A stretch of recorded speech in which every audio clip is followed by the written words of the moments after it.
हम तुमसे जुदा होके मर जाएंगे रो रो के। Hello friends, good morning all of you. मैं यूपी ग्लोबल कोचिंग में आपका हार्दिक स्वागत करता हूं और आशा करता हूं आप लोग अच्छे होंगे, तंदुरुस्त होंगे, मस्त होंगे।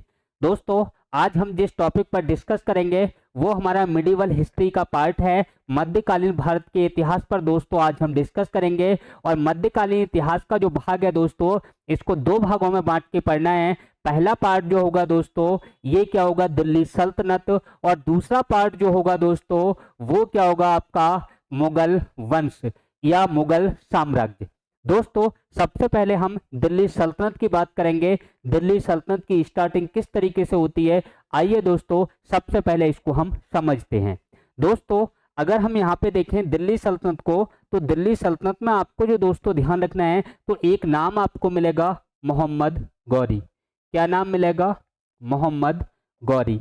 अगर दोस्तों हम मोहम्मद गौरी की बात करें, इससे अगर पहले के कुछ आक्रमण देखें तो वो भी आपको ध्यान रखने हैं। यहाँ पे क्वेश्चन एक पूछा जाता है, भारत पर सर्वप्रथम किस मुस्लिम ने आक्रमण किया। तो भारत पर प्रथम मुस्लिम आक्रमणकारी पूछा जाए तो आंसर होता है दोस्तों मोहम्मद बिन कासिम। क्या होता है दोस्तों, मोहम्मद बिन कासिम। अगर हम दोस्तों मोहम्मद बिन कासिम की बात करें तो इसने भारत पर कब अटैक किया, तो इसमें आपको ध्यान रखना है, इसने जो फर्स्ट अटैक किया था दोस्तों, ये 712 ईस्वी में किया था। कब किया था दोस्तों, 712 ईस्वी में। और राजा दाहिर के विरुद्ध किया था। कहाँ किया था दोस्तों, सिंध प्रांत में। सिंध प्रांत का शासक दोस्तों कौन था, तो शासक आपको ध्यान रखना है राजा दाहिर। क्या ध्यान रखना है दोस्तों, राजा दाहिर के विरुद्ध किया था। दोस्तों, क्या मोहम्मद बिन कासिम ने ही पहला आक्रमण किया, क्या इससे पहले दोस्तों कोई आक्रमण नहीं हुआ। इससे पहले भी दोस्तों आक्रमण हुए थे। इससे पहले जो आक्रमण किया था वो उबैदुल्ला ने किया था। और उबैदुल्ला से पहले बात करें दोस्तों तो बुंदेला ने भी किया था। लेकिन दोस्तों उबैदुल्ला और बुंदेला ने जो अटैक किए थे वो असफल थे, क्योंकि ये दुनिया दोस्तों सफल लोगों को ध्यान रखती है। दोस्तों, जब सूरज ढलता है तो सूर्य जब उगता है तो लोग उनको नमस्कार करने लगते हैं। कहने का मतलब यह है दोस्तों, उगते हुए सूर्य को दुनिया सलाम करती है और डूबते हुए सूर्य को देखकर दोस्तों लोग घरों के दरवाजे बंद करने लगते हैं। अर्थात दोस्तों चमत्कार को ही क्या है दोस्तों, नमस्कार है। चमत्कार को ही क्या है दोस्तों, नमस्कार है। ये बुझे हुए चिराग की तरह नहीं दोस्तों, जलते हुए मिसाल की तरह आपको आगे बढ़ना है दोस्तों। यहाँ पे आइए देखते हैं आगे क्या है। अब दोस्तों प्रथम मुस्लिम आक्रमणकारी हो गया, ये जो है वो दोस्तों अरब शाखा का था। कौन सी शाखा दोस्तों, अरब शाखा। अब दोस्तों यहाँ से और क्या प्रश्न पूछे गए हैं, ये दोस्तों सिंध प्रांत में इसने सर्वप्रथम कौन सा कर लगाया था, जजिया कर। और जजिया कर की मैं पूरी हिस्ट्री आपको बता चुका हूँ दोस्तों, पिछली वाली वीडियो में जो प्लेलिस्ट में दोस्तों पड़ी हुई है, क्योंकि जजिया कर इंपॉर्टेंट है और यहाँ से दोस्तों क्वेश्चन आता है। आज मैं दोस्तों बात कर रहा हूँ, देखो इसके बाद जो आया वो कौन आया, तो आपने सुना होगा दोस्तों महमूद गजनवी। क्या सुना दोस्तों, महमूद गजनवी। ये क्या है दोस्तों, ये गजनी का शासक है और इसने दोस्तों भारत पर 17 बार आक्रमण किए हैं। कितने, 17 बार। और जिनमें इंपोर्टेंट है तो मैंने मथुरा वाला इंपोर्टेंट बताया था। दूसरा इंपोर्टेंट अगर दोस्तों आपको ध्यान रखना है, जो वेरी इंपोर्टेंट है, वो सोमनाथ मंदिर है, जिसको दोस्तों 1025 में इसने लूटा था और बहुत सारा धन यहाँ से दोस्तों ये लूट के ले गया। लेकिन दोस्तों इसके बाद तुर्कों की जो शाखा है, वो तुर्कों की दूसरी शाखा, जिसका जो शासक है वो कौन है दोस्तों, मोहम्मद गौरी है। और ये भी कहाँ का है दोस्तों, गजनी का है। कहाँ का है दोस्तों, गजनी का शासक है। और ये जो मोहम्मद गौरी है, इसने दोस्तों पहला आक्रमण जो किया, फर्स्ट अटैक किया, वो कब किया था, 1075 ईस्वी में। कब किया था दोस्तों, 1075 ईस्वी में किया था। और पहला अटैक ये इसने किस पर किया था, तो दोस्तों इसका नाम आपको ध्यान रखना है। इसने जो किया था वो सिंध प्रांत में एक जगह पड़ती है मुल्तान। कहाँ किया था दोस्तों, मुल्तान पर किया। अगर मुल्तान की बात करें दोस्तों, इसे स्वर्ण नगरी के नाम से जाना जाता था। किसके नाम से, स्वर्ण नगरी के नाम से दोस्तों जाना जाता था। यहाँ पर दोस्तों शासक कौन था, तो आपको दोस्तों बताना है कि मुस्लिमों का शासक था। और कौन थे, करमाती शाखा के कौन थे दोस्तों? करमाती शाखा के मुस्लिम यहाँ हुआ करते थे। करमाती शाखा के मुस्लिम, यानी कि जो करमाती शाखा के जो मुसलमान हैं, ये लोग यहाँ पर शासन दोस्तों कर रहे थे। और ये जो शासन कर रहे थे, इन्हीं पर पहला अटैक किया था और मुल्तान को दोस्तों इसने क्या किया? जीत लिया। दोस्तों मोहम्मद गौरी है तो ये हारा भी होगा। और अगर दोस्तों पहली पराजय पूछी जाए, पहली पराजय किस युद्ध में हुई, या युद्ध ये कब हुआ, या असफल युद्ध रहा, तो दोस्तों आपको बताना है 1178 में। 1178 में इसका जो आक्रमण था ये गुजरात के पाटन पर था। कहाँ था दोस्तों? गुजरात के पाटन पर। पाटन शहर है, यहाँ पे इसने अटैक किया। और यहाँ जो अटैक हुआ ये किस शासक के विरुद्ध था दोस्तों? तो अगले पेज पे आपको बता दे रहा हूँ। मोहम्मद गौरी की पहली हार। मोहम्मद गौरी की पहली हार। पहली हार ये आपको ध्यान रखना है। और यहाँ पे दोस्तों ध्यान रखना है ये पहली हार कब हुई है? तो 1178 ईस्वी में इसने जो अटैक किया वो कहाँ किया था दोस्तों? पाटन। और पाटन कहाँ दोस्तों? गुजरात। कहाँ दोस्तों? गुजरात। अगर हम पाटन गुजरात की दोस्तों बात करें तो यहाँ का शासक कौन हुआ करता था? तो शासक का नाम आपको ध्यान रखना है। यहाँ पे जो शासक था वो सोलंकी वंश का शासक था, भीम द्वितीय। यानी कि यहाँ पे शासन कौन कर रहा था? तो शासन आपको बताना है कौन कर रहा था दोस्तों? तो भीम द्वितीय के नाम से जाना जाता है। या दोस्तों कहीं कहीं आपको मिल जाएगा मूलराज द्वितीय। क्या मिल जाएगा? मूलराज सेकंड। दोस्तों ये किस वंश का है? तो आपको बताना है चालुक्य वंश का। और चालुक्य में ही एक वंश आता है सोलंकी वंश। तो क्या बताना है दोस्तों? चालुक्य, चाहे तो ब्रैकेट में लिख सकते हो सोलंकी वंश। क्या लिख सकते हो? सोलंकी वंश। अब देखो दोस्तों ये जो था जबरदस्त योद्धा था। कौन दोस्तों? भीम द्वितीय। और यहाँ पे जो युद्ध हुआ इसमें दोस्तों जो मोहम्मद गौरी है, मोहम्मद गौरी इसको क्या कर दिया दोस्तों? पराजित कर दिया। भीम द्वितीय ने इसको क्या कर दिया दोस्तों? पराजित कर दिया। जो कि दोस्तों मोहम्मद गौरी की इंडिया में पहली हार थी। अब दोस्तों अगर पहली है तो दूसरी भी होगी। नहीं, पहली की बात ही नहीं होती अगर दूसरी नहीं होती। तो दोस्तों इसकी दूसरी देख लो। दूसरी हार की बात करें तो आपको ध्यान रखना है तराइन का प्रथम युद्ध। क्या ध्यान रखना है दोस्तों? तराइन का प्रथम युद्ध। तराइन का फर्स्ट वॉर या युद्ध। प्रथम युद्ध की दोस्तों बात करें तो ये किस किस के बीच होता है? तो एक तरफ दोस्तों मोहम्मद गौरी आपको ध्यान रखना है। क्या ध्यान रखना है? मोहम्मद गौरी वर्सेज आपको क्या ध्यान रखना है दोस्तों? पृथ्वीराज तृतीय। क्या ध्यान रखना है? पृथ्वीराज तृतीय थर्ड। और इन्हीं को कहा जाता है दोस्तों पृथ्वीराज चौहान। क्या कहा जाता है दोस्तों? पृथ्वीराज चौहान। अब देखिए दोस्तों ये जो पृथ्वीराज चौहान हैं इन्होंने मोहम्मद गौरी को क्या कर दिया दोस्तों? पराजित कर दिया। और ये क्या हो गए दोस्तों? विजयी हो गए। वेरी इंपोर्टेंट, यहाँ से क्वेश्चन आता है, इसको आप नोट कर लेना। और कब हुआ दोस्तों? तो ये आप ध्यान रखना 1191 में। क्या हुआ दोस्तों? 1191 में पृथ्वीराज चौहान ने मोहम्मद गौरी को बुरी तरह पराजित कर दिया। अब हमारे यहाँ की दोस्तों ये संस्कृति रही है कि हम लोग पीठ पर वार नहीं करेंगे, हम लोग सिद्धांतों से लड़ाइयाँ लड़ेंगे। और दोस्तों ये जो लड़ाइयाँ लड़ रहे हैं ये जो अरब से, ये जो विदेशों से आ रहे हैं विदेशी आक्रांता, इनका कोई एथिक्स नहीं है, इनकी कोई सिद्धांत नहीं है। ये दोस्तों मौका पाते हैं और मार देते हैं। अब हमारी लोगों की यही गलती होगी। हमारे जो लोग हैं वो इनसे कहीं ज़्यादा वीर हैं और उनकी कमी यही है कि प्राण जाहे पर वचन ना जाहे। अब दोस्तों जो प्राण तो इनके चले जाएंगे लेकिन वचन नहीं जाएगा। वचन तो दोस्तों आप जब ही निभाओगे जब जिंदा रहोगे। जब आपके प्राण ही चले गए तो वचन कौन निभाएगा दोस्तों? ये बात यहाँ के जो हमारे पूर्वज थे वो शक्तिशाली ज्यादा थे, ताकतवर ज्यादा थे, लेकिन उनकी कुछ कमियां थी जिनकी वजह से दोस्तों ये लोग हारे, विदेशी लोग यहाँ पे जो हावी हुए।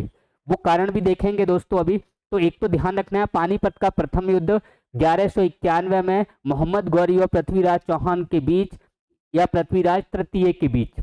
इसमें दोस्तों गौरी बुरी तरह पराजित होगा, फेल हो जाएगा और दोस्तों ये 1 साल बाद पुनः मैदान में आएगा।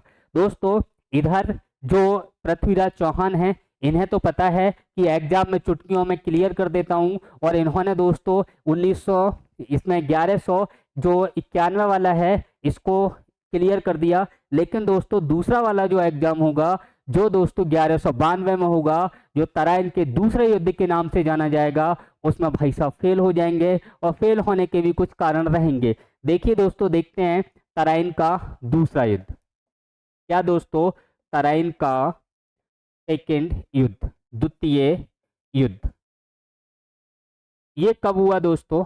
इसकी बात करें, ये आपका होगा 1192 में। किस किस के बीच हो रहा है? तो वही योद्धा हैं पुराने वाले, मोहम्मद गौरी। कौन दोस्तों? मोहम्मद गौरी और पृथ्वीराज चौहान। कौन दोस्तों? पृथ्वीराज चौहान।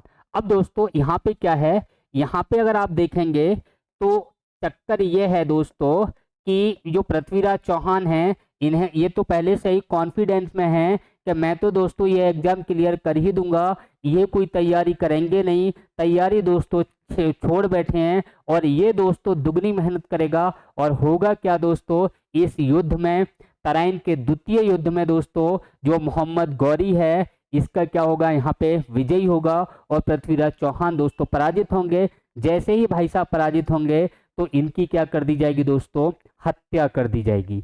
अब देखिए दोस्तों, यहाँ पे अगर हम बात करें इसके जीतने का कुछ कारण, तो इस युद्ध में दोस्तों जो जयचंद था, जयचंद ने दोस्तों इनकी मदद की थी। अब जयचंद ने मदद क्यों की दोस्तों, इसका क्या कारण है, इसको भी जान लेते हैं। अगर दोस्तों हम जयचंद की बात करें तो ये कौन है दोस्तों, तो ये पृथ्वीराज चौहान है, इसका मौसेरा भाई है। कैसे दोस्तों?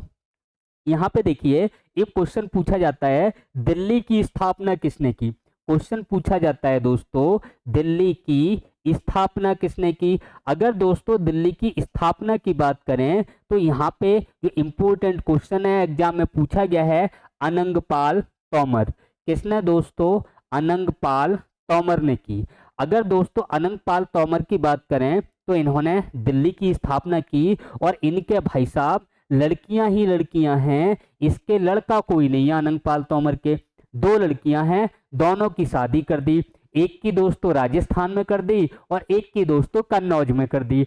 अब देखो दोस्तों, यहाँ पे जो पृथ्वीराज चौहान है, यह जो राजस्थान में शादी की है उसका लड़का है, और इधर दोस्तों जयचंद की बात करें तो ये जो कन्नौज में शादी की है अपनी लड़की की, उसका लड़का है। ये दोस्तों दोनों के नाना हैं, जयचंद के भी और पृथ्वीराज चौहान के भी। अब होगा क्या कि जो दिल्ली है, दिल्ली की गद्दी दोस्तों, या तो जो दिल्ली का साम्राज्य है वो दोनों में बराबर बराबर बांटा जाता, लेकिन नहीं बांटा गया। हुआ ये दोस्तों कि जयचंद जो था, वो जयचंद को दिल्ली में हिस्सा नहीं मिला, और पूरी की पूरी दिल्ली दोस्तों पृथ्वीराज चौहान को दे दी गई। एक तो इसकी ये लड़ाई थी। दूसरा सुनिए, ये मदद इनकी क्यों कर रहे हैं, वो मैं आपको 2-3 कारण बता रहा हूं, क्योंकि कथन और कारण वाले क्वेश्चन दोस्तों आजकल एग्जाम में देखने को खूब आपको मिल रहे होंगे। यहाँ पे देखिए दूसरा कारण यह है दोस्तों, जो पृथ्वीराज चौहान है वो ये जयचंद है, इसकी एक लड़की है दोस्तों। इस लड़की का नाम क्या है दोस्तों? संयोगिता। क्या नाम है दोस्तों? संयोगिता। ये जो संयोगिता है ये भाई साहब को पसंद आ गई, और इस संयोगिता को दोस्तों ये पृथ्वीराज चौहान है वो इसके घर से लेकर भाग गए, इसके घर से इसको उठा लाए। और दोस्तों इस युद्ध में जो पृथ्वीराज चौहान हैं वो संयोगिता में पूरी तरीके से मस्त हैं, दारू पार्टी चल रही है, मजे ले रहे हैं और गाना गा रहे हैं कि मैं तुझको उठा लाया तेरे बाप के घर से, तेरे बाप के डर से। ये दोस्तों इसके बाप के घर से संयोगिता को उठा लाता है और शादी कर लेता है। अब देखो दोस्तों डबल डबल ट्रेजरी हो गई। इधर दोस्तों इसकी लड़की को ही उठा ले आया, क्योंकि इसने जो यहाँ पे जयचंद है, इसने दोस्तों जो वरमाला का निमंत्रण जो दिया, जो शादी समारोह था उसमें दोस्तों पृथ्वीराज चौहान को दावत नहीं दी गई, लेकिन फिर भी ये जाते हैं और उसकी लड़की को उठा के लाते हैं। ये दोस्तों ये जो गौरी है, इस गौरी में विजय है वो अपने जो गौरा, ये जो गौरा है ना, इसको ये नहीं देख रहे हैं, ये दोस्तों मस्त किस्में है इस गौरी में। और गौरी कौन है दोस्तों? संयोगिता, संयोगिता में ये मस्त हैं। अब देखिए दोस्तों, यहाँ पे अगर हम मोहम्मद गौरी की बात करें तो विजय का ये कारण रहा। तीसरा, इसने मदद इसकी इसलिए की कि ये अब तक ये देख रहा है कि जितने भी लोग जो बाहर से आक्रमण करने आ रहे हैं वो केवल भारत को लूटने आ रहे हैं, यहाँ पे रहने कोई नहीं आ रहा है, बसने कोई नहीं आ रहा है। और ये सबसे बड़ी भूल जयचंद की थी कि जयचंद जो था वो इस चक्कर में था कि ये दिल्ली को लूटेगा, पृथ्वीराज को मारेगा और दिल्ली से चला जाएगा और दिल्ली पर शासन फिर मैं कौन करूंगा, पृथ्वीराज। यहाँ पे जो कह रहा है जयचंद कि मैं कर लूंगा, लेकिन दोस्तों ऐसा नहीं हुआ, जो चाहा वो हुआ नहीं। यानी कि यहाँ पे जो जयचंद हैं, और आपने दोस्तों एक मुगल काल में एक पात्र निकल के आएगा, घर का वेदी लंका डावे, या दोस्तों एक जयचंद का नाम मिलता है और एक मुगल काल में दोस्तों किसका मिलता है बताइए, जिसने दिन के कारण दोस्तों सत्ता बदल गई। बताइए क्या नाम है? मीर जाफर। क्या नाम है दोस्तों? मीर जाफर। ये दोस्तों मीर जाफर और जयचंद थे, यही लोग थे जिनके कारण सत्ता की सत्ता दोस्तों, साम्राज्य के साम्राज्य बदल गए। और ये इनको देख के ऐसा लगता है दोस्तों, दिल के फफोले जल उठे सीने की आग से, दिल के फफोले उठे, दिल के फफोले जल उठे सीने की आग से, इस घर को आग लग गई घर के चिराग से, इस घर को आग लग गई घर के चिराग से। वो ट्रेजरी हुई है जो कि यहाँ पे दोस्तों जयचंद ने की है। देखो दोस्तों यहाँ पे क्या होगा, ये भाई साहब को क्या हो जाएंगे, विजयी। क्या होंगे? विजयी। और इनकी क्या होगी, पराजित होंगे और इनको भाई साहब को मार दिया जाएगा। अब देखो ये जयचंद ये भूल गया कि ये कोई लुटेरा नहीं है, ये यहाँ शासन करने आया है। होगा क्या दोस्तों, एक अगला युद्ध और होगा जो भी इंपॉर्टेंट है। कौन सा है दोस्तों? चंदावर का युद्ध। कौन सा? चंदावर का युद्ध। और चंदावर का जो युद्ध हुआ ये दोस्तों 1194 में हुआ। कब हुआ? 1194 में। और इसमें दोस्तों जो जयचंद हैं, कौन दोस्तों? जयचंद। और दूसरे कौन है? मोहम्मद गौरी। ये गौरी जो है दोस्तों वो इनकी भी क्या कर देगा, हत्या कर देगा। ये युद्ध भी दोस्तों ध्यान रखना है। अब दोस्तों मोहम्मद गौरी की अगर मैं बात करूं तो ये जो गौरी है, इस गौरी का एक गुलाम है, इस गौरी का गुलाम। क्या नाम है दोस्तों? इसका नाम है कुतुबुद्दीन ऐबक। क्या नाम है दोस्तों? कुतुबुद्दीन ऐबक। इसे दोस्तों ये जो मोहम्मद गौरी है इसका ये गुलाम है, और कुतुबुद्दीन ऐबक ने कुतुबुद्दीन ऐबक को इसने दोस्तों खरीदा है। और यहाँ पे दोस्तों कितने में खरीदा है तो आपको बताना है, 1 करोड़ जीतल में खरीदा है और निशापुर के काजी से खरीदा है दोस्तों। कहाँ से खरीदा? इन्होंने जो खरीदा वो 1 लाख जीतल में खरीदा। जीतल मुद्रा है यहाँ पे, 1 लाख जीतल में। जीतल में किससे खरीदा है दोस्तों? तो निशापुर के काजी से। यानी कि निशापुर के काजी ने सबसे पहले खरीदा था, और निशापुर के जो काजी हैं इन काजी से दोस्तों किसने खरीदा है? इससे खरीदा है गौरी ने। किसने खरीदा? गौरी ने। अब दोस्तों गौरी ने इसको खरीद तो लिया कुतुबुद्दीन ऐबक को, कुतुबुद्दीन ऐबक को 1 लाख जीतल में खरीदा। लेकिन दोस्तों इसने क्या, इसने सेटिंग कर ली इसकी लड़की से। यानी कि कहने का मतलब ये गुलाम भी है और क्या है दोस्तों, दामाद भी है। क्या है? दामाद भी है। किसका? गौरी का। और गुलाम भी है। अब देखो दोस्तों ये जो मोहम्मद गौरी है इसके बहुत सारे गुलाम हैं, जिनमें 2-3 गुलाम आपको ध्यान रखने हैं, क्योंकि यहाँ से दोस्तों क्वेश्चन बनता है, इंपॉर्टेंट क्वेश्चन बनता है। आगे देखते हैं, इसकी शुरुआत करते हैं कुतुबुद्दीन ऐबक की। उससे पहले दोस्तों दिल्ली सल्तनत की हम जो बात कर रहे थे, इससे पहले आप एक टेबल बनाइए और जो महत्वपूर्ण बातें हैं, जिस तरीके से क्वेश्चन पूछे गए हैं उनको दोस्तों थोड़ा कवर कीजिए। दिल्ली सल्तनत, तो यहाँ से पूछे जाते हैं कितने वंशों ने शासन किया। वंश, तो वंश आप कितने बताओगे दोस्तों? कितने वंशों ने शासन किया है? 5 वंशों ने। कितने वंशों ने दोस्तों शासन किया है? तो आंसर क्या हो जाएगा दोस्तों?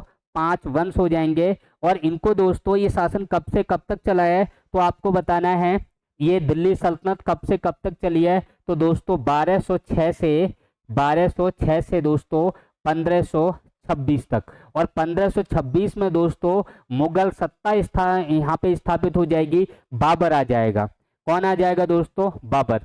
अब देखिए दोस्तों दिल्ली सल्तनत में 2 बातें आपको ज्यादा ध्यान रखनी है। एक तो इसका प्रथम शासक बोले तो संस्थापक, क्या ध्यान रखना है दोस्तों, संस्थापक, तो संस्थापक में नाम किसका आएगा, ऐबक का।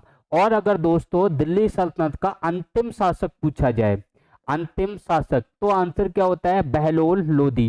क्या होगा, बहलोल लोदी, यानी कि लोदी वंश का अंतिम शासक या दिल्ली सल्तनत का अंतिम शासक, तो आंसर क्या होगा दोस्तों, बहलोल लोदी।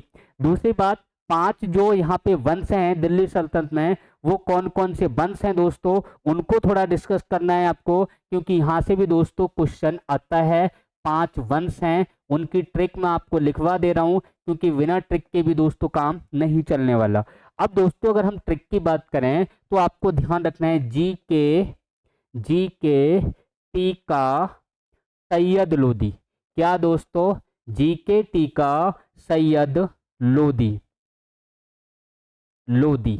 ऐबक जल गया खिज्र वहलोली, ऐबक, ऐबक जल गया, जल गया खिज्र वहलोली, खिज्र वहलोली। फिर से देखिए दोस्तों, जीके टीका सैयद लोदी, ऐबक जल गया खिज्र वहलोली। अब देखो दोस्तों, इससे आपको ध्यान क्या रखना है, जी से ध्यान रखना है गुलाम वंश। क्या ध्यान रखना है दोस्तों, गुलाम वंश। और गुलाम वंश का दोस्तों संस्थापक कौन है, ऐबक। संस्थापक कौन है दोस्तों, ऐबक। दूसरा है दोस्तों खिलजी वंश। क्या है, खिलजी वंश। अगर खिलजी वंश की बात करें तो खिलजी वंश का संस्थापक कौन है दोस्तों, जलालुद्दीन खिलजी। क्या नाम है दोस्तों, जलालुद्दीन, जलालुद्दीन खिलजी। अगला शासक दोस्तों कौन आएगा, अलाउद्दीन खिलजी आएगा। यहाँ पे टीका देखो, गुलाम वंश हो गया, के से खिलजी वंश हो गया, और टी से दोस्तों तुगलक वंश हो गया। कौन सा दोस्तों, तुगलक वंश। अगर हम तुगलक वंश की बात करें तो तुगलक वंश का संस्थापक है दोस्तों गयासुद्दीन। क्या नाम है दोस्तों, गयासुद्दीन तुगलक। अगला देखें दोस्तों, अगर हम बात करें का से, जी के टी का सैयद लोदी, तो दोस्तों यहाँ पे सैयद वंश आपको ध्यान रखना है। कौन सा दोस्तों, सैयद वंश, सैयद वंश, सैयद वंश। सैयद वंश का संस्थापक दोस्तों खिज्र खां। क्या ध्यान रखना है दोस्तों, खिज्र खां। अगला है लोदी वंश, और लोदी वंश का संस्थापक कौन है दोस्तों, बहलोल लोदी। एक बार फिर देखिए दोस्तों, एक तो ट्रिक से आपको ध्यान रखना है, बिना ट्रिक के भी दोस्तों आपको ध्यान रखना है। जी के टीका सैयद लोदी, ऐबक जल गया खिज्र वहलोली। जी से गुलाम वंश का संस्थापक कुतुबुद्दीन ऐबक। के से खिलजी वंश का संस्थापक जलालुद्दीन फिरोज खिलजी। टी से तुगलक वंश का संस्थापक गयासुद्दीन तुगलक। अगर हम सैयद से बात करें तो सैयद वंश का संस्थापक खिज्र खां। अगर लोदी वंश का संस्थापक पूछा जाए दोस्तों तो बहलोल लोदी। क्या दोस्तों, इसका जो संस्थापक है वो कौन होगा, बहलोल लोदी। आगे देखिए दोस्तों, एक बात अभी मैंने पीछे आपको बताई थी, जो यहाँ पे दिल्ली सल्तनत का अंतिम शासक बहलोल लोदी नहीं है दोस्तों, कौन है, इब्राहिम लोदी। कौन है दोस्तों, इब्राहिम लोदी, आपको ध्यान रखना है। यानी कि जो पानीपत का युद्ध हुआ है वो किस किस के बीच हुआ, बाबर और इब्राहिम लोदी। इसको दोस्तों करेक्ट कीजिए, इब्राहिम लोदी। बहलोल लोदी क्या है दोस्तों, लोदी वंश का प्रथम शासक है। क्या है दोस्तों, लोदी वंश का प्रथम शासक है। इनमें दोस्तों एक क्वेश्चन जो पूछा जाता है, आप बिल्कुल टेंशन ना लें, यहाँ पे मैं आपको एक एक क्वेश्चन आपको क्लियर कराऊंगा किस तरीके से क्वेश्चन दोस्तों पूछे गए हैं। अगर दोस्तों आपसे यहाँ पे पूछा जाए कि इसका जो टाइम है वो टाइम मैं अभी आपको लिखवाऊंगा, लेकिन पहले आप ये देखिए कि किस वंश का सबसे लंबा कार्यकाल रहा, किस वंश का, किस वंश का सबसे लंबा कार्यकाल। क्या दोस्तों, सबसे लंबा, लंबा, तो सबसे लंबा। और कौन सा वंश सबसे कम समय तक चला, क्या दोस्तों, सबसे कम समय तक। सबसे कम किस वंश का काल रहा है, तो दोस्तों आपको खिलजी वंश ध्यान रखना है। कौन सा ध्यान रखना है दोस्तों, खिलजी वंश। और खिलजी वंश कब से कब तक चला है दोस्तों, 1290 से चला है दोस्तों 1320 तक। कब से कब तक, 1290 से 1320 तक दोस्तों 30 साल चला है। और दोस्तों अगर सबसे लंबे की अगर हम बात करें तो सबसे लंबा वंश जो रहा है तुगलक वंश रहा है। सबसे लंबा कौन सा? तुगलक वंश। अगर हम तुगलक वंश की बात करें तो ये दोस्तों कब से कब तक चला है? ये चला है 1320 से 1414 तक। कब तक दोस्तों? 1320 से 1414 तक चला है। ये महत्वपूर्ण प्रश्न है जो कि एग्जाम के अंदर दोस्तों पूछे जाते हैं। अब दोस्तों गुलाम वंश की हम बात कर लेते हैं, इस पे थोड़ा हम फोकस करते हैं। देखिए दोस्तों, सबसे पहले बात करें हम गुलाम वंश। अगर हम गुलाम वंश में देखें तो यहाँ सबसे पहली बात तो ये ध्यान रखनी है दोस्तों, संस्थापक कौन है? तो संस्थापक आपको ध्यान रखना है कौन है दोस्तों? कुतुबुद्दीन ऐबक। कौन है दोस्तों? कुतुबुद्दीन ऐबक। ये दोस्तों कब से कब तक चला है? तो डेट आपको ध्यान रखनी है दोस्तों, 1206 से चला है गुलाम वंश। और कब तक? 1290 तक चला है। 1206 से 1290। अगर मैं ऐबक के कार्यकाल की बात करूं तो 1206 से दोस्तों 1210 तक रहा है। ऐबक कब से कब तक रहा है? 1206 से 1210 तक रहा है दोस्तों। आगे अगर हम देखें तो यहाँ पे ये है, इसको गुलाम वंश को एक बात आप ध्यान रखना, इंपॉर्टेंट क्वेश्चन है, ममलूक वंश भी कहा जाता है। क्या कहा जाता है दोस्तों? मामलूक वंश। और मामलूक वंश क्यों कहा जाता है, गुलाम वंश क्यों कहा जाता है, इस पर भी दोस्तों मैं अभी डिस्कस करूंगा। मामलूक वंश किसने कहा है? तो एक इतिहासकार हैं हबीबुल्लाह। क्या नाम है दोस्तों? हबीबुल्लाह। और हबीबुल्लाह ने क्या कहा है? इन्होंने कहा इसको मामलूक वंश, क्योंकि मामलूक का जो शब्द का अर्थ होता है कि स्वतंत्र माता पिता से उत्पन्न संतान, यानी कि जिनके बाप गुलाम थे उनका बेटा भी गुलाम हो, उसे गुलाम वंश कहा जाता है, गुलाम कहा जाता है। लेकिन दोस्तों यहाँ पे अगर मैं इनकी बात करूं तो ये जो मामलूक वंश का अर्थ है कि ऐसे गुलाम जो स्वतंत्र माता पिता से उत्पन्न हुए हों उन्हें दोस्तों किस में डालेंगे? मामलूक वंश में। कोई बात नहीं दोस्तों, अगर आपसे पूछा जाए गुलाम वंश का संस्थापक तो आंसर कुतुबुद्दीन, क्या नाम होगा यहाँ पे? कुतुबुद्दीन ऐबक। दूसरी बात दोस्तों, अगर पूछा जाए वास्तविक संस्थापक, यानी कि गुलाम वंश का यानी दिल्ली सल्तनत का वास्तविक संस्थापक पूछा जाए, यानी एक तो गुलाम वंश का संस्थापक, दूसरा प्रश्न यहाँ पे फिर बनता है, वहां पे सुनिए आप, अभी हम किसकी बात कर रहे थे? दिल्ली सल्तनत। दिल्ली सल्तनत में कितने वंशों ने शासन किया? तो मैंने अभी 5 बताए थे। यहाँ पे अगर पूछा जाए दिल्ली सल्तनत का संस्थापक, जैसे जैसे क्वेश्चन पूछे गए हैं वैसे आप देखिए, दिल्ली सल्तनत का संस्थापक। अब देखो यहाँ पे दोस्तों 2 आंसर होंगे और दोनों ही आपको ध्यान रखने हैं। एक तो पूछा जाए संस्थापक तो आंसर क्या होता है? ऐबक। कौन सा दोस्तों? ऐबक। अगर आपसे पूछा जाए दिल्ली सल्तनत का वास्तविक संस्थापक, क्या दोस्तों? वास्तविक संस्थापक, तब यहाँ पे जो नाम आएगा वो इल्तुतमिश का नाम आता है दोस्तों। किसका आता है? इल्तुतमिश। यह बात आपको ध्यान रखनी है, इंपॉर्टेंट है। यानी वास्तविक पूछा जाए तो इल्तुतमिश, और अगर केवल संस्थापक पूछा जाए दिल्ली सल्तनत का या गुलाम वंश का तो आंसर क्या होगा दोस्तों? ऐबक। फिर से आप सुनिए, गुलाम वंश का संस्थापक आंसर कुतुबुद्दीन ऐबक। अगर दिल्ली सल्तनत का संस्थापक पूछा जाए तो ऐबक भी होगा, और वास्तविक अगर पूछ लिया तो इल्तुतमिश होगा। दोनों में डिफरेंस दोस्तों ध्यान रखना, क्योंकि गुलाम वंश का वास्तविक संस्थापक आपसे नहीं पूछा जाएगा, आपसे वास्तविक संस्थापक केवल दिल्ली सल्तनत का पूछा जाएगा। सल्तनत का अर्थ होता है दोस्तों शासन, यानी कि साम्राज्य। क्या मतलब होता है दोस्तों? एम्पायर, साम्राज्य। किसका? सल्तनत का। इतना दोस्तों क्लियर हो गया। अब देखिए ऐबक को दोस्तों हम लोग पढ़ते हैं, यानी कि यहाँ पे कई शासक ऐसे आएंगे जो शासन करेंगे गुलाम वंश में, और इसमें सबसे पहले दोस्तों हमें जो डिस्कस करना है वो किसको करना है? ऐबक को करना है। देखिए दोस्तों ऐबक को देखते हैं, कुतुबुद्दीन ऐबक। कुतुबुद्दीन ऐबक, यहाँ पे सुनिए दोस्तों, इसका शासन मैंने आपको बता दिया 1206 से 1290 तक। कब से कब तक? 1206 से 1210। कितना दोस्तों? 1210 ईस्वी। ऐबक का अर्थ क्या होता है दोस्तों? अर्थ चंद्रमा का स्वामी। क्या अर्थ होता है? चंद्रमा का स्वामी। ऐबक का अर्थ क्या होता है दोस्तों? चंद्रमा का स्वामी, ये आपको ऐबक का अर्थ दोस्तों ध्यान रखना है। इसके अलावा दोस्तों कौन कौन सी बातें आपको ध्यान रखनी है वो मैं आपको बता दे रहा हूँ। यहाँ पे दोस्तों आपको ध्यान रखना है कि गुलामों का गुलाम किसको कहा जाता है, तो आंसर क्या होगा, और गुलाम किसको कहा जाता है, तो आंसर क्या होगा।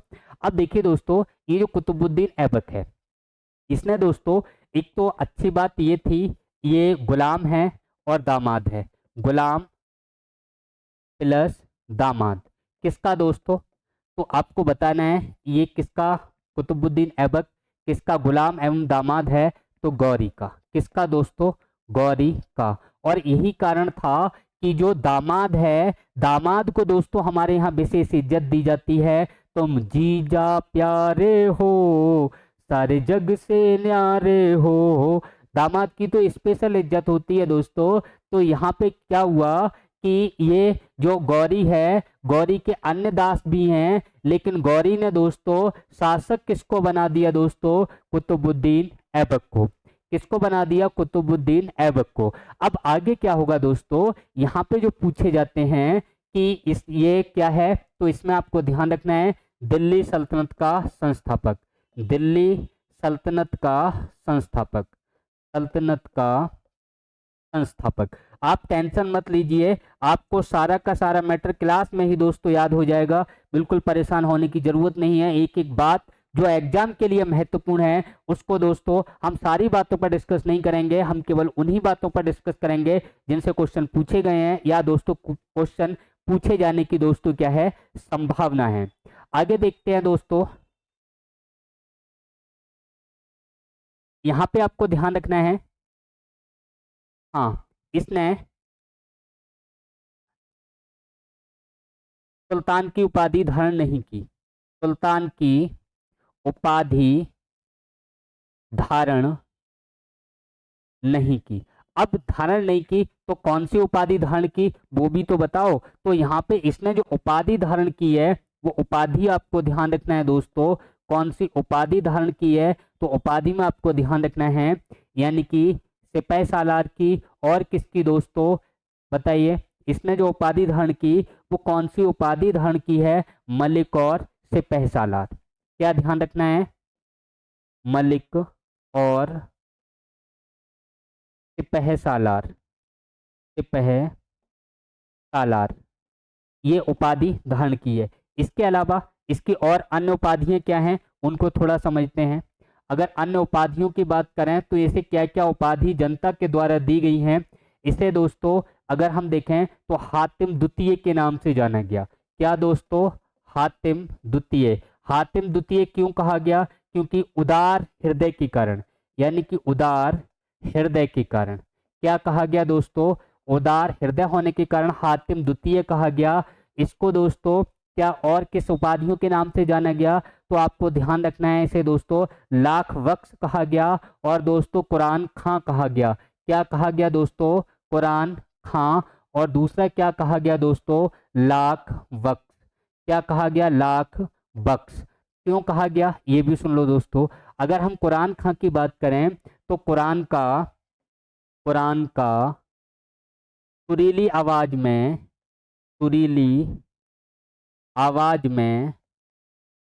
में पाठ करने के कारण, यानी कि जो कुरान है उसको बड़ी सुरीली आवाज में ये पढ़ता था, इसलिए इसको कुरान खा कहा गया। लाख वक्स की बात करें तो लाख वक्स इसलिए कहा गया क्योंकि ये लाखों का दान करता था। क्या करता था दोस्तों, लाखों का दान करने के कारण इसको क्या कहा गया दोस्तों, करने के कारण इसको क्या कहा गया दोस्तों, क्या कहा गया, लाख वक्स कहा गया। आगे देखिए दोस्तों, लिखने में ज़्यादा टाइम बर्बाद नहीं करते हैं, आपको आगे सब लिखा हुआ मिल जाएगा, देखते हैं। हाँ, फाउंडर मैंने आपको बता दिया मोहम्मद गौरी। कुतुबुद्दीन ऐबक की बात चल रही थी, कुरान खां, तो मैंने आपको बता दिया कुरान खां क्योंकि कुरान का सुरीली आवाज में ये पाठ करता था। हातिम द्वितीय उदार हृदय के कारण, लाख बख्श लाखों का दान करने के कारण, मलिक व सिपह सालार की उपाधि मिली इसे, उपाधि ली इसने, धारण की और इसी रूप में इसने दोस्तों शासन किया। आगे देखिए दोस्तों, ये किसका गुलाम है, मोहम्मद गौरी का गुलाम भी है और दोस्तों दामाद भी है। इसकी राजधानी कहाँ है दोस्तों, लाहौर में है। और सुल्तान की उपाधि धारण ये व्यक्ति नहीं करता है। सुल्तान की उपाधि धारण करने वाला या प्रथम व्यक्ति जिसने सुल्तान की उपाधि धारण की है वो नाम किसका है दोस्तों? इल्तुतमिश का। किसका नाम है? इल्तुतमिश का। नेक्स्ट देखते हैं, आगे देखिए दोस्तों। अगला, इसके कार्य क्या क्या थे दोस्तों? तो कार्य वेरी इंपॉर्टेंट, कुब्बत उल इस्लाम मस्जिद का निर्माण करवाया था। वेरी इंपॉर्टेंट इसलिए है, अगर आपसे पूछा जाए भारत की प्रथम मस्जिद तो आंसर क्या होगा? कुब्बत उल इस्लाम। क्या होगा दोस्तों? कुब्बत उल इस्लाम। भारत की प्रथम मस्जिद अगर पूछी जाए तो इसका निर्माण दोस्तों किसने करवाया था? इल्तुतमिश व अलाउद्दीन खिलजी ने इसको विस्तार का मतलब पूरा करवाया, यानी कि इसका जो विस्तार है इसको और बड़ा जो करवाया। स्टार्टिंग करने वाला कुब्बत उल इस्लाम मस्जिद की कौन है दोस्तों? तो आपको ध्यान रखना है, ऐबक है। विस्तार इल्तुतमिश व अलाउद्दीन खिलजी के द्वारा कराया गया। वेरी इंपॉर्टेंट दोस्तों, कुतुब मीनार, ये कुतुब मीनार है वो ऐबक के जो गुरु थे, ऐबक के गुरु आप ध्यान रखना, जो कुतुबुद्दीन ऐबक है इनके भाई साहब अगर गुरु पूछे जाएं तो गुरु का नाम क्या बताओगे दोस्तों? सूफी संत बख्तियार काकी। क्या बताओगे दोस्तों? बख्तियार काकी। और बख्तियार काकी की याद में दोस्तों, अपने गुरु के याद में ही इन्होंने एक कुतुब मीनार का दोस्तों यहाँ पे निर्माण करवाया है, इसको आप ध्यान रखना। और इसमें ध्यान रखना इंपोर्टेंट, ईंट से बनी विश्व की सबसे ऊंची मीनार है दोस्तों, लेकिन दोस्तों इसे यूनेस्को में, यानी कि ये भी आपको ध्यान रखना है कि विश्व विरासत सूची में इसको दोस्तों यूनेस्को में भी शामिल किया गया है। यानी यूनेस्को में शामिल किसको किया गया है दोस्तों? विश्व विरासत में। कब शामिल किया गया? 1993 में। किसको दोस्तों? कुतुब मीनार को। नेक्स्ट देखिए क्वेश्चन क्या क्या बनते हैं, क्या क्या पूछे जा सकते हैं। अढ़ाई दिन का झोपड़ा, बिल्कुल बहुत इंपॉर्टेंट दोस्तों। तो यहाँ पे ध्यान रखना कि तराइन के दूसरे युद्ध के बाद जो ऐबक है, इसने ऐबक ने दोस्तों कहाँ? अजमेर। और अजमेर कहाँ है दोस्तों? राजस्थान। कहाँ है दोस्तों? राजस्थान में। क्या किया दोस्तों? यहाँ पे एक जो संस्कृत विद्यालय था कंठावरण जिसका नाम था, और यहाँ पे इस विद्यालय के साथ साथ विष्णु मंदिर था, इनको दोस्तों तोड़ दिया। और तोड़कर क्या बना दिया दोस्तों? 2.5 दिन का झोपड़ा, जो कि दोस्तों राजस्थान की प्रथम मकबरा कह सकते हैं, प्रथम मस्जिद कह सकते हैं। कौन सा? राजस्थान का प्रथम मकबरा, 2.5 दिन का झोपड़ा दोस्तों। वेरी इंपॉर्टेंट, कई बार पूछा गया है। अब दोस्तों इसने इसको तोड़वाया, और यहाँ पहले क्या था? संस्कृत महाविद्यालय था। और संस्कृत महाविद्यालय था या जो यहाँ पे विष्णु मंदिर है, ये दोनों ही थे। और इनको दोस्तों किसने बनवाया था? ये क्वेश्चन बहुत पूछा गया है, किसने बनवाया था? तो आंसर क्या होगा दोस्तों? इनको किसने बनवाया? तो विग्रहराज चतुर्थ ने। किसने दोस्तों? विग्रहराज चतुर्थ। ये ध्यान रखना, क्वेश्चन पूछा गया है। इसका निर्माण किसने करवाया? 2.5 दिन के झोपड़े का नहीं दोस्तों, संस्कृत महाविद्यालय का निर्माण, जिसको कंठावरण कहा जाता था। और विष्णु मंदिर, इसका जो निर्माण करवाया था वो दोस्तों विग्रहराज चतुर्थ ने करवाया था। ये पूछा हुआ क्वेश्चन है दोस्तों, ध्यान रखना। और इसको तोड़वाया ऐबक ने, और क्या किया दोस्तों? 2.5 दिन का झोपड़े में इसको बदल दिया। नेक्स्ट देखिए दोस्तों, इसकी जो मृत्यु है वो मृत्यु कब हो गई दोस्तों? 1210 में हो गई। भाई साहब पोलो, जो घोड़े पे बैठकर जो चौगान खेली जाती है, वो बुढ़ापे में दोस्तों खेल रहे हैं। और बुढ़ापे में दोस्तों हाथ पैर फिसल गए, मरने का इन्हें डर नहीं है। और हाथ पैर अगर टूट गया दोस्तों तो दोबारा जुड़ता भी नहीं है, वही इनके साथ होगा। घोड़े से गिरेंगे दोस्तों और मर जाएंगे। और इनका दोस्तों कब्र बोलें, मकबरा बोलें, समाधि स्थल बोलें, तो वो कहाँ है दोस्तों? लाहौर में है। कहाँ है दोस्तों? लाहौर में है। आगे जो अगला शासक अपना आएगा इल्तुतमिश, उस पे दोस्तों कल डिस्कस करेंगे। आज इस क्लास को यही रोकते हैं, कल फिर मिलते हैं दोस्तों। ये जो नेक्स्ट आगे बचा है इल्तुतमिश, उसको दोस्तों कवर करेंगे। और कल कोशिश करेंगे दोस्तों ये गुलाम वंश अपना दोस्तों कंप्लीट हो जाए। तब तक के लिए धन्यवाद। जय हिंद, जय भारत दोस्तों।